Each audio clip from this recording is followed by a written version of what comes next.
지금부터 5월 30일 새벽 예배를 하나님 앞에 드리시겠습니다. 우리 확실히 믿는 것이란 제목으로 시편 27편 13에서 14절 함께 읽겠습니다. 이 세상에 머무는 내 한 생애에 내가 주님의 은덕을 입을 것을 나는 확실히 믿는다. 너는 주님을 기다려라. 강하고 담대하게 주님을 기다려라. 아멘. 확실히 믿을 수 있는 것, 확실히 믿는 것. 뭐가 그렇게 확실히 믿을 수 있나요? 돈 확실히 믿을 수 있나요? 뭐 그런 것처럼 시간이 지나도 변치 않고 요건 믿을 만하다. 뭐 부동산 뭐 그런 건가요? 뭐 내가 건강할 때나 아니면 아파서 죽을 때나 이거는 확실하다. 그런 것이 무엇이 있나요? 아침에는 해가 뜨고 저녁에는 해가 질 거라는 것, 그 정도로 확실히 보장할 수 있는 것, 절대 변하지 않는 게 무엇이 있을까요? 밥을 안 먹으면 배고프다? 밥을 많이 먹으면 살이 찐다? 뭐 그런 건가요? 네, 이런 게 무엇일까? 다윗은 이렇게 고백했습니다. 하나님의 은혜가 있다라는 것을 확실하다라고 고백했습니다. 우리 13절 우리 함께 읽어보겠습니다. 이 세상에 머무는 내 한 생애에 내가 주님의 은덕을 입을 것을 나는 확실히 믿는다. 이 한 생애 동안에 주님의 은덕을 입을 것이다. 하나님의 은덕을 입을 것이다. 하나님의 은혜를 입을 것이다. 하나님의 은혜란 게 있고 그게 어디 딴 데 있는 게 아니라 내가 그 은혜를 입을 것이다 라는 게 확실하다. 이렇게 고백했습니다. 얼마나 좋아요. 하나님의 은혜가 항상 있다니까. 그 은혜를 입을 거라니까 얼마나 좋습니까? 이 세상에 내가 사는 한, 내 호흡이 있는 한, 그 은혜가 절대로 떠나지 않을 거라고 하는 이 고백을 다윗이 했습니다. 그리고 이게 13절인데요. 그러니까 이 앞에 구절, 어떤 과정을 통해서 결국 다윗이 이런 고백을 하게 되는지 그 과정을 함께 살펴보겠습니다. 먼저 하나님은 어떤 분이신가? 하나님은 빛과 같고 공간과 같고 열정이시고 구원이시고 나의 편이시라고, 그래서 나는 누구를 두려워하지 않아도 된다라고 다윗이 고백합니다. 우리 1에서 3절 읽어보겠습니다. 주님이 나의 빛, 나의 구원이신데 내가 누구를 두려워하랴. 주님이 내 생명의 피난처이신데 내가 누구를 무서워하랴. 나의 대적자들, 나의 원수들, 저 악한 자들이 나를 잡아먹으려고 다가왔다가 비틀거리며 넘어졌구나. 군대가 나를 치려고 애워싸도 나는 무섭지 않네. 용사들이 나를 공격하려고 일어날지라도 나는 하나님만 의지하여라네. 아멘. 그 무엇도 그 누구도 겁나지 않는데요. 왜냐하면 구원자이시고 빛이신 하나님이 나에게 오시기 때문에, 나를 보호하시기 때문이랍니다.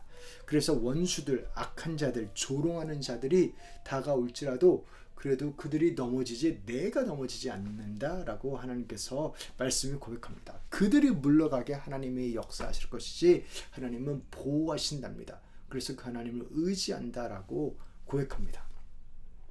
다윗이 이런 고백을 하기까지 마음이 얼마나 어려웠겠어요, 사실. 그죠? 큰 혼란도 있었고 그 가운데서도 침착하고 냉정함을 잃지 않으려고 노력했겠고, 그러나 그렇게 할 수 있었던 이유는 실제로 하나님이 피난처이시기 때문입니다. 그 하나님을 피하고 하나님 앞에 달려나아갈 때 구원하시는 하나님을 경험했기 때문입니다. 그래서 이 짧은 세 구절에 다윗의 사실 생애가 담겨 있는데, 다윗의 마음이 담겨 있는데, 그 역사가 인생이 담겨 있는데, 그래서 인생의 결론을 딱 내서 다윗이 하는 고백이 뭐냐면, 다윗은 소원이 있습니다. 소원. 어떤 소원이 있냐면 이러한 현실, 하나님은 구원하실 수 있는 분이라는 것을 알기 때문에 그의 소원은 무엇이냐면 하나님 잘 믿는 겁니다. 쉽게 이야기하면 하나님을 잘 믿는 거고, 그러니까 하나님과 같이 있으면 괜찮은 거구나. 하나님에게서 떨어져 나가면 너무나 어렵고 힘들지만 하나님과 함께라면 괜찮구나를 뼈저리게 느꼈기 때문에 하나님과 함께 하기를, 그래서 즉 하나님의 전에 머물기를, 하나님을 계속 예배할 수 있기를, 그것이 다윗의 소원이랍니다. 주님, 나에게 단 하나의 소원이 있습니다. 나는 오직 그 하나만 구하겠습니다. 그것은 한평생 주님의 집에 살면서 주님의 자비로우신 모습을 보는 것과 성전에서 주님과 의논하면서 살아가는 것입니다. 아멘. 100만 번 아멘입니다. 정말 단 하나의 소원이 있는데, 진짜 딱 하나 소원이 있는데 뭐냐면 하나님의 전에서 살면서 하나님의 자비하심을 누리며 하나님과 대화하고 동행하며 살아가는 것. 그게 소원이랍니다. 그렇지 않나요? 정말 하나님을 더욱더 누리는 것, 하나님을 더욱더 가까이 하는 것, 하나님의 은혜를 입는 것, 그 자비하신 하나님을 만나는 것, 그 하나님과 동행하는 것, 슬픔을 기쁨으로 바꾸고 눈물을 닦으시고 웃음으로 바꾸시는 그 하나님, 그 하나님을 깊이 만나는 것. 그래서 그 하나님을 보고 싶다라면 이렇게 고백했습니다. 재난의 날이 오면 주님의 추막 속에 나를 숨겨주시고 주님의 장막 은밀한 곳에 나를 감추시며 반석 위에 나를 올려서 높여주실 것이니 그때에 나는 나를 에워싼 저 원수들을 내려다보면서 머리를 높이 치켜들겠다. 주님의 장막에서 환성을 올리며 제물을 바치고 노래하며 주님을 찬양하겠다. 아멘. 하나님을 찬양하겠다. 내 머리를 높이 들어주신 하나님을 고백하겠다. 재난의 날에도 숨겨주시고 보호하시고 인도하시는 그 하나님을 경험하고 그 하나님을 경험한 것을 감증을 가지고 감동을 가지고 높이겠다. 할렐루야. 정말 그렇게 떠들썩한 세상에서, 혼란스러운 세상에서 안전하고 새롭게 하시는 그 하나님의 집에 거하겠다. 이렇게 고백한 겁니다. 이 다윗의 간절한 간구를 보면 참으로 절절합니다. 우리 7절에서 12절 좀 긴데요.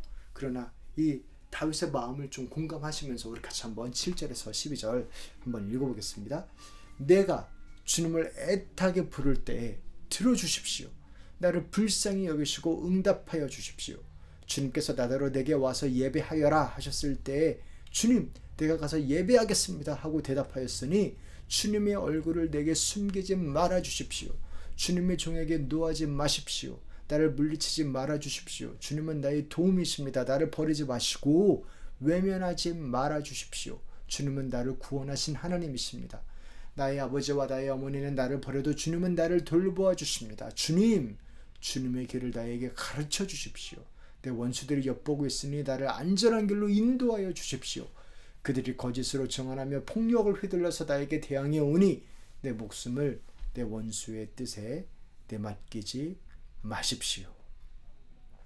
그렇게 하나님 들으시라고, 하나님 도와달라고, 하나님 인도해 주시고, 하나님 보호해 주시고, 하나님 다스려 달라고 목청을 높여서 고백했습니다. 나에게 응답하시라고, 기도를 들으시고 도우시라고, 함께 하시라고, 하나님을 찾고 있다고, 예배하고 있으니 자비의 얼굴을 돌리지 마시고 그 얼굴 빛을 비춰달라고 간구한 것입니다. 숨지 말아달라고, 못 본 척하지 말아달라고, 쫓아내지 말아달라고, 버리지 말아달라고. 하나님은 나를 받아들이시고 나와 함께 하시는 분이시니까. 이렇게 간구하고 네. 그러고 나서 결국 뭐라고 고백했나요? 우리가 맨 처음에 읽은 거, 그거 고백했습니다. 확실한 게 있다. 할렐루야. 확실한 게 있다.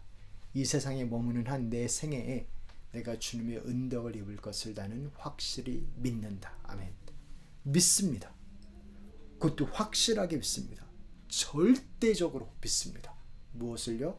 하나님은 나에게 은혜를 베푸시는 분이라는 것을 믿습니다. 이 고백을 합니다. 이 고백을 합니다. 분명히 거짓말쟁이들이 있고 공격하는 자들이 있고 조롱하는 자들이 있고 비방하는 자들이 있는데 하나님은 나에게 은혜를 베푸시고 자비의 손으로 인도하시는 분이시라고 믿습니다. 그 하나님을 믿습니다. 그래서 이렇게 고백할 수 있어요. 저는 이 14절, 이게 마지막 절인데요. 이거 너무 멋있는 것 같아요. 읽을 때마다 너무 멋있어요. 결국 이 믿음이 있는 자는 어떻게 살아가나? 기다립니다. 너는 주님을 기다려라. 강하고 담대하게 주님을 기다려라. Wait for the Lord. 기다립니다. 할렐루야. 기다리는 거 좋아하세요? 별로 요즘 이렇게 정말 빠르게 움직이는 세상에서 기다리는 거 별로 안 좋아하지요. 저도 그렇고. 기다리는 게 뭐가 좋겠어요. 그런데 사실 기다리는 게 부정적인 게 아닙니다. 생각해 보면 기다리는 것, 포기하지 않고 기다린다는 거는 소망이 있는 거예요. 누구 올 사람이 있으니까 기다리는 거죠. 뭔가 일어날 거니까 기다리는 거죠. 올 사람도 없고 외롭고 아니면 일어날 일도 없고 구원할 하나님도 없고 회복될 그 무엇도 없으면 왜 기다리겠어요? 자포자기하고 끝이야 하고 절망하고 낭망하고 주저앉겠죠. 그러니까 기다린다라는 것 자체는 확신이 있기 때문에 기다릴 수 있는 겁니다. 어떤 확신? 자비의 하나님에 대한 확신, 구원의 하나님에 대한 확신. 그래서 기다릴 이유가 있는 것이 너무나 좋은 것입니다. 사랑하는 성도 여러분, 우리에게 이 하나님이 계시니, 우리를 위하여 죽고 살아나신 예수 그리스도, 그 예수 그리스도를 보내신 하나님이 계시니 기다립시다. 그것도 강하고 담대하게. 강해도 되고 담대해도 됩니다. arrogant, 거만한 게 아니라 강하고 담대한 겁니다. 그래서 이 하나님을 믿고 믿으며 기다리고 그리고 일어서며 그리고 하나님의 얼굴로 비추시는 빛과 구원을 누리며 나아가시기를 다시 한번 주님의 이름으로 축원합니다. 이제는 우리 주 예수 그리스도의 은혜와 하나님 아버지의 사랑과 성령님의 교통하심이 Wait for the Lord, 주님을 기다리며 담대하게 강하게 기다리며 나아가는 우리 사랑하는 성도님들 한 분 한 분 가운데 이제부터 영원토록 함께 있을지어다. 아멘.